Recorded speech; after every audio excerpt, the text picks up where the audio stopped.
বাংলাদেশের গ্রাম বা প্রত্যন্ত অঞ্চলের ৬০% শিক্ষার্থী নিরবিচ্ছিন্ন ইন্টারনেটের বাইরে, যাদের মধ্যে ৪০ থেকে ৫০% শিক্ষার্থী ধীরগতি ইন্টারনেটের কারণে অনলাইন শিক্ষা থেকেই বঞ্চিত।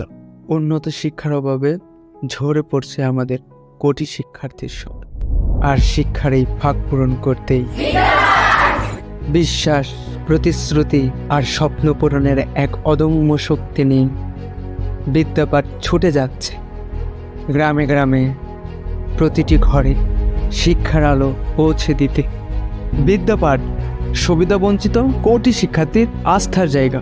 সারা বাংলাদেশের ৪.৫ কোটি শিক্ষার্থী সহ বাংলাদেশের যে কোনো শিক্ষার্থী যে কোনো জায়গা থেকে যে কেউ যখন তখন বিদ্যাপাঠের 60% free content without internet access করতে পারবে। থাকবে না শিক্ষায় কোনো বৈষম্য, শিখবে শহর এবং গ্রাম সমানে সমান। পড়াশোনা থেমে থাকবে না কখনো, পড়াশোনা এগিয়ে যাবে যখন তখন যে কোনো জায়গা থেকে পুরো উদ্যমে।